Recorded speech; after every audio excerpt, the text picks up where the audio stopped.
Olá, meus amigos, minhas amigas, vocês que estão nos ouvindo aí. Estamos hoje aqui com os nossos dois amigos, o Renato e a Ângela, que são estudiosos do livro conosco, que participam nas perguntas, nos comentários. E nós estamos continuando o capítulo 9, em que, mais uma vez, o Espírito de Irmãos Dufour fala da arrogância. Novamente, recordando, a arrogância é quando o nosso ego ele extrapola e se torna disfuncional, como nós já dissemos nos outros encontros, que o nosso ego existe, é um sistema adaptativo para o cérebro. Aliás, eu quero novamente recordar com vocês, nunca é demais, que nosso estudo é neurociência e espiritualidade. Mais uma vez, por incrível que pareça, quanto mais você estuda o cérebro, você mais percebe que o nosso cérebro, do Homo sapiens, ele realmente tem vários mecanismos de sobrevivência, tanto da sobrevivência individual quanto de espécie. Por incrível que pareça, gente, o nosso cérebro ainda ele tem todos os mecanismos de sobrevivência dos nossos ancestrais, que vieram milênios de anos atrás. Então, todos nós dependemos desses mecanismos evolutivos para a nossa sobrevida. E no dia a dia, nas relações interpessoais, seja na família, na relação afetiva, nos nossos empregos, em suma, esses mecanismos ditos primitivos, e às vezes não tão primitivos assim, eles estão sempre participando das nossas tomadas de iniciativas, alguns mais, outros menos. Então, realmente, quando muitas vezes, apenas um exemplo, muitas vezes, quando a gente recebe uma crítica, o nosso cérebro está entendendo que um leão está querendo nos atacar, e ele reage dessa forma. Quando estamos passando, enfrentando uma dificuldade, o nosso cérebro está entendendo que nós vamos enfrentar uma escassez de comida e vamos morrer.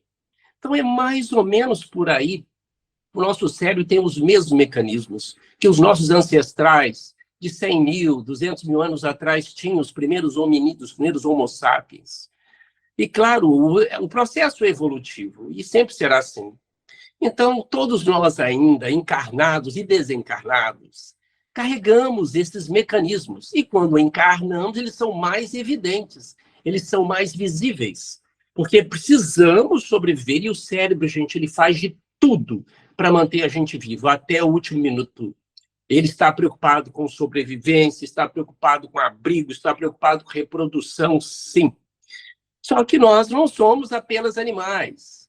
Somos homo sapiens, temos uma coisa chamada lobo frontal, que eu já falei em outros encontros, que ali está a semente e potencialmente nós usamos ele no nosso dia a dia para justamente antever consequências, controle emocional, controle inibitório, metacognição, nossa capacidade de pensar que estamos pensando. Quer dizer, somente o Homo sapiens tem essa capacidade de ir no passado, ir no futuro. Então, só nós temos isso. Mas estamos ensaiando essa humanidade, isso que eu quero trazer essa reflexão para você. Por isso, uma pessoa veio até a Terra e nos ajudou a dar justamente um novo código, um novo paradigma para tentar justamente superar ou não ficarmos tão subordinados a esses mecanismos de sobrevida ou de sobrevivência, que é o Mestre Jesus. Quando as religiões dizem que Jesus veio nos salvar, isso é aqui metafórico, ele vem nos salvar no sentido que ele vem nos trazer novos paradigmas justamente do amor ao próximo, de humanização plena. Não vamos dizer nem espiritualização. Jesus veio trazer o que há de melhor no ser humano. Ele veio despertar isso em nós. Então, como diz o espírito de Amélia Rodrigues, através do Divaldo Franco, ela fala que Jesus é o meio-dia da humanidade, porque o paradigma dele modificou toda a Terra. Dizem que só o Ocidente, nós sabemos que ele foi percutindo em todo o Oriente, influencia hoje até a cultura oriental. Por exemplo, nós sabemos que na Coreia do Sul não se comemora Natal igual nós, mas existem festas natalinas públicas nessas cidades. Então você vê como a cristandade, o sentimento, os ensinamentos do Cristo, mais do que falando de religião, mas os ensinamentos do Mestre Jesus, ele vem, ao longo do tempo, fazendo essa modificação e esse chamamento nas nossas vidas. O Mestre Jesus, gente, ele conhecia e conhece todos esses mecanismos nossos cerebrais. Segundo Joana de Ângeles, Jesus era capaz de ler o inconsciente do indivíduo. Então, vocês veem a capacidade que esse espírito angelical, que segundo o próprio Espiritismo relata que ele é o diretor e o arquiteto do planeta Terra, ele mesmo, em Evangelho de Mateus, fala que antes de vocês serem, eu já era quem? O Cristo. Ele fala isso pelo menos umas 2 vezes. Então, realmente, vocês veem realmente a capacidade desse Espírito e o amor que ele tem por nós. O Espiritismo relata que Jesus, segundo o Espírito de Emmanuel, através de Chico Xavier, Jesus preparou 2000 anos para reencarnar na Terra. Ele sofreu uma espécie de metempsicose. Para quem não sabe, metempsicose é uma doutrina dos gregos, que acreditava, e dos indianos também, de que o indivíduo podia reencarnar no macaco, numa barata, numa minhoca, num cachorro e assim por diante. Era uma crença que existia. Do ponto de vista espiritual, nós podemos crer que Jesus sofreu quase com a metempsicose. Embora a metempsicose não exista, desse ponto de vista, o espírito não retrocede, mas Jesus teve o amor deste espírito, gente. Ele reencarnou num corpo altamente grosseiro, que é o nosso. Para ele, que é um espírito que já quase não tem uma forma humana. Ele é um espírito celestial, crístico, universal. Então, acho que o espiritismo, acho que uma das formas brilhantes, ele vem nos despertar mais ainda o amor que esse espírito tem por nós, nós ainda não temos a dimensão disso. Então, o Cristo vem trazer esses paradigmas para nós. Jesus sabia todos esses mecanismos que nós usávamos e estamos usando no nosso dia a dia. São paradigmas que muitas vezes nos ajudam, mas muitas vezes nos levam justamente, influencia nos nossos afazeres. Nós estamos ainda muito jungidos, muito apegados a isso. Com certeza, é a nossa sobrevida. Mas é isso o papel da espiritualidade. É o papel, mais do que das religiões, mas da espiritualidade, especialmente como Jesus. Claro, antes do Mestre, veio muitos missionários representados por ele, como Buda, Krishna, mas ninguém trouxe o amor tão puro, tão desinteressado, o amor tão perene como a mensagem de Jesus, tão sólido como ele.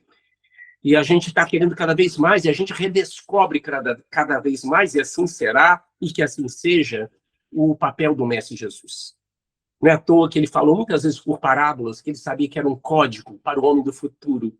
E nas parábolas de Jesus existem verdadeiros ensinamentos entre linhas, que ele estava mandando um código para mim, para você, e para o homem daqui a 500, 600, 1000 anos, falando dos seus ensinamentos. Então, o que a irmã do Fogo vem falar aqui é justamente sobre isso. Que a nossa capacidade de ter esses mecanismos, ele faz parte da nossa sobrevida, vamos desencarnar e levar eles para o plano espiritual, porque eles começaram lá. Lembram que a vida terrestre é uma cópia perfeita do plano espiritual. Todos esses mecanismos cerebrais surgiram do plano espiritual, foram plasmados na Terra, e nós vamos continuar com ele enquanto tivermos dependentes do ciclo espiritual humano. Como diz o budismo, esse samsara, esse ciclo da vida que ainda a gente está sujeito a ele. Quando o espírito não precisa mais reencarnar na Terra, talvez ele não esteja tão sujeito a esse cérebro que nós temos, que é maravilhoso, mas é um cérebro que quer viver, ele está preocupado com viver, comer, sobreviver, reproduzir, abrigo. Em suma, é isso, do ponto de vista... Você pode dizer, Carlos, mas isso é muito realmente reducionista. Antes da gente falar de reducionismo, eu estou querendo dizer uma coisa básica que nós sobrevivemos, gente. Isso é neurociência, isso que eu estou dizendo. É isso que o Jesus e a espiritualidade vêm trazer para a gente. Então, são desenvolvimentos, valores espirituais e humanos que a Irmã do Fogo está colocando aqui para a gente. Um deles quer dizer justamente que é o ego todos nós temos. Ele extrapolou, se tornou disfuncional, vai surgir a arrogância. Então, ela começa dizendo aqui, nesse parágrafo, ela diz, o orgulho é um sentimento de superioridade pessoal. Claro, nós já falamos da importância do orgulho. É uma sensação quando você faz algo de bom, ou quando você faz algo que você sente a segurança que você está fazendo aquilo. E ela diz que a arrogância é a expressão doentia desse traço moral. Olha só, expressão doentia. O orgulho faz parte ainda da nossa sobrevivência emocional e psíquica. Como diz a gente não tem como sufocar o ego, não tem como arrancar o ego, senão você vai perder toda a sua condição de sobrevida. Até Jesus se posicionava, nós sabemos disso. Nós temos que saber se posicionar, nós temos que saber dar limites, nós temos que saber dizer não, e a gente muitas vezes não sabe.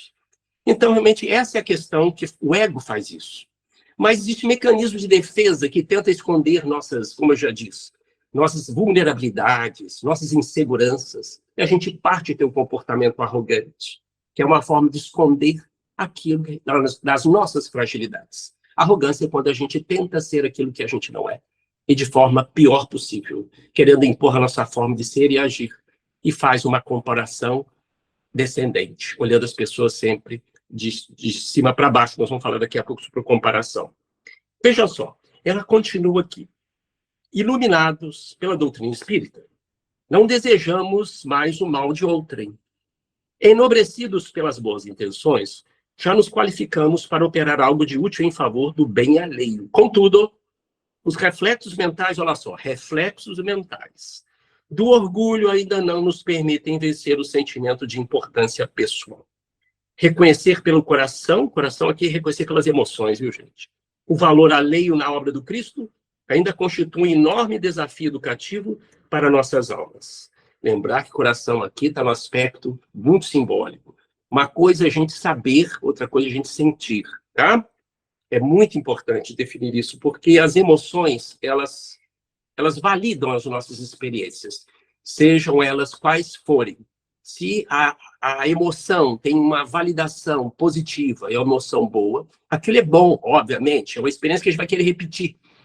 Mas quando ela é negativa, a gente sabe que a emoção não está bem. Quer dizer, por mais que a gente saiba algo, as emoções sempre ela têm um papel importante de validar se aquilo está sendo bom ou não. Isso realmente a gente não tem como mentir para ninguém, para nós mesmos. Chega um momento que a máscara vai cair. A gente não tem como fingir para as nossas emoções. Então, realmente, ele vem dizer aqui, ó, nós precisamos cada vez mais do que saber, exercitar esse treinamento desse sentimento. Então, ela fala dos reflexos mentais aqui, faz parte do nosso dia a dia. São treinamentos, são ensaios nossos. Não podemos fazer aqui, gente, um discurso justamente de erros, de que somos pecadores, embora respeitemos quem pensa assim. Mas isso não é saudável do ponto de vista comportamental, porque leva justamente uma dicotomia do bem e do mal. Embora nós sabemos o que é saudável e o que não é, essa dicotomia, essa polaridade do bem e do mal, ela não é um raciocínio assim muito maduro. Nós sabemos que nós temos os comportamentos paradoxais, eu, você, todos nós. Se alguém não tem um comportamento paradoxal, porque não pertence mais à espécie humana. Já é um arcanjo, um anjo, é Francisco de Assis, mão clara para cima. Então, todos nós temos comportamentos paradoxais, que também é um comportamento adaptativo de flexibilidade social, comportamental da nossa natureza. Então, ainda terminando essa página, veja só, ela continua. A mais destruidora atitude na convivência humana é a nossa arrogância de acreditar convictamente no julgamento que fazemos acerca do nosso próximo. Mesmo imbuído de intenções solidárias, somos nessos ignorantes, né? Em matéria de limites nas relações humanas. Quase sempre somos assaltados por velhos ímpetos arquivados na bagagem da vida afetiva, que nos inclina a atitudes de invasão e desrespeito para com o semelhante. Olha, o que ela sempre diz aqui, a nossa capacidade justamente de reconhecer, de fazer essa leitura do outro, ainda estamos ensaiando tudo isso. É um propósito de interação contínua. Então, a espiritualidade nos bota muito próximo de nós e do outro, para exercitar esse evangelho do Mestre Jesus. Eu acho que o principal papel da espiritualidade, não estou falando nem de religião, de espiritualidade, como nós estamos falando aqui inicialmente, essa beleza da espiritualidade, de quando você se conecta com Deus. Nós sabemos, e já falamos várias vezes, que o caminho da espiritualidade é muito individual, gente. Nós não podemos, com todo respeito às religiões, nós não podemos, muitas vezes, impor as nossas crenças, porque um caminho que é significativo para mim espiritual, o que tem significância, o que acende a minha fé, não acende a sua. Então, veja bem, tem pessoas que ativam áreas do cérebro da fé só de olhar por uma vela acesa. Que às vezes para você não. Ver uma imagem de um santo, ou imagem de um guia espiritual, ou estar num templo, aquilo ativa regiões do cérebro que evoca áreas de espiritualidade, ativando a sua fé. Então, quero dizer que esse caminho da espiritualidade é muito solitário, é muito pessoal. E por mais que a gente escute os pregadores, ou que escute os nossos pais, existe um momento que o indivíduo ele está solitário neste caminho. Existem coisas que você tem que procurar, que te conectam mais à espiritualidade. Então, por mais que eu discurse para você que você tem que fazer isso, aquilo, frequentar o seu templo ou não, que é muito saudável, mas esse caminho é muito pessoal. Então, por isso que nós devemos respeitar a fé alheia. Nós devemos respeitar. Ah, eu só acredito na vela, só acredito no talismã, só acredito naquela imagem, naquele templo, naquela religião, eu só acredito naquele... Devemos respeitar, porque é aquilo que conecta. Não vamos matar a fé de ninguém. Nós não podemos dizer que ignorância. A ignorância se ele estivesse machucando alguém, maltratando alguém, mas ignorar no sentido de não conhecer. Não vamos, assim, jamais falar isso. Cada um tem seu momento. Amigo, pode falar, Renato. Vou melhorar isso. Pergunta. Muito obrigado, Renato. O Renato está perguntando se realmente a gente vai melhorar o ego durante o tempo. Não é isso, Renato? Melhorando. O ego, ele sempre vai existir. O que nós vamos fazer é domesticar o ego, Renato. Ele sempre vai existir. O budismo fala uma coisa que Jesus diz. Para diminuir a nossa dor, nós temos que contrair o ego. Quanto mais ego, mais sofrimento nós vamos ter. O ego é um comportamento de bando. Sou eu, a meu sangue, os meus filhos, o meu grêmio, o meu povo, a minha nação, a minha ideologia, quem está comigo. O meu ego cresce, ele infla. E eu vou começar a rechaçar os gentios, como diz o Jesus, né? Na época de Jesus. Então é isso, entendeu, Renato? Por enquanto, nosso processo evolutivo, o ego sempre fará parte da nossa estrutura psíquica, da nossa estrutura de sobrevivência. Com a nossa humanização e espiritualização, nós vamos domesticá-lo, nós vamos somente saber maturar ele, vamos saber modular ele, dizer que ele tem um papel, ele vai entrar na hora certa, quando a gente precisar dele. E a gente sempre deve bater um papo com esse ego. Eu lembro Vanderlei de Oliveira, um médico, que ele também é psicólogo holístico. Ele, certa vez, passando por uma experiência, ele conversando com o próprio ego dele, que ele estava criando um sentimento de culpa com ele, por um problema que ele estava passando. E ele estava conversando com o ego, assim, olha, você já foi muito útil para mim, mas agora não. Agora é comigo. Eu sei o seu papel, te agradeço, mas eu já tenho consciência do que eu quero fazer. Então, são apenas uma técnica psicológica, o quão é importante saber que ele existe, que ele está lá, ele vai agir quando precisar de agir, e precisamos domesticá-lo. A outra pergunta, Renato, qual que foi sobre... arrogância em relação ao outro, em relação à vida. É quando você realmente se coloca maior de que todos e que todos, na tentativa de esconder as suas mazelas, suas fragilidades, os seus pés de barro, os seus tetos de vidro. Então, é isso. A pessoa passa a ser ou tenta vender uma imagem daquilo que ela não é. Ângela, por favor.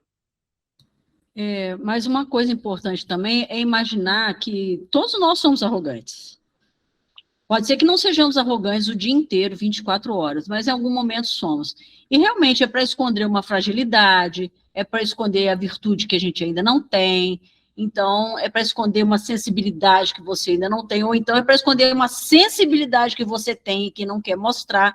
Então, através dos estudos que a gente tem feito, né, eu tenho analisado bastante os sentimentos que têm vindo no meu coração, que têm vindo na minha mente, e eu consigo, às vezes, nomear isso. Então, eu sei que, às vezes, em alguma parte do dia ou em alguma parte da minha semana, eu tenho atitudes arrogantes. E eu sei que eu estou fazendo daquela forma. Então, assim, mas por que eu estou fazendo isso? Aí eu analiso, observo, e não me sinto culpada por isso, né? Porque acho que a gente está aprendendo esse tempo todo aí a nomear os sentimentos. Então, eu consigo nomear também, olha, nesse momento eu estou sendo arrogante. O que eu estou escondendo, né, dentro de mim?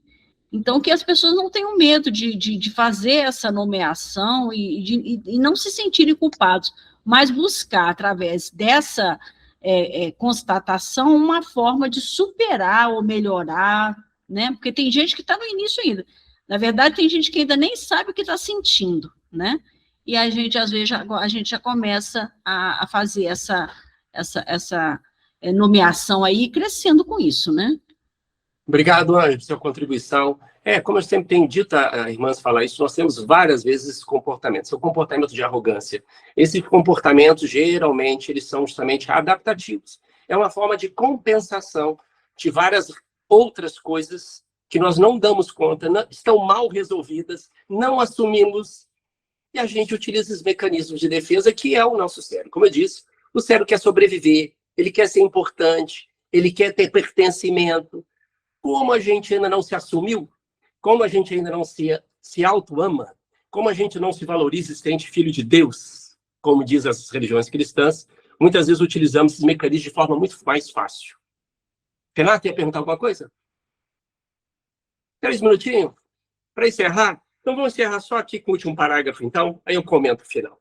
Olha só, o que diz lá? Assim não deve ser entre vós. Ao contrário, aquele que quiser tornar-se o maior, seja vosso servo. Olha só, Jesus está falando de contrair o ego. Não é eliminar, não tem como contrair. Para que justamente sobressaia você, autêntico, a sua essência. Aí, só para terminar, ele fala ali, ó. O que faz uma pessoa importante é a sua capacidade de servir e realizar. Nós vamos voltar nesse assunto futuramente.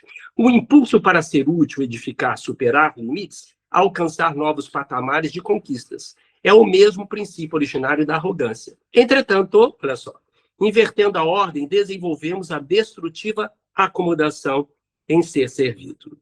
A questão de contrariar o ego, gente, é a capacidade nossa de mostrar realmente quem somos. Estamos abertos para servir. E a servir aqui não é só servir o nosso bando, não. É servir os gentios, mais uma vez pegando a passagem evangélica. É sair justamente dos nossos programas mentais. O programa de bando, o programa de consanguinidade, o programa de defender só o nosso.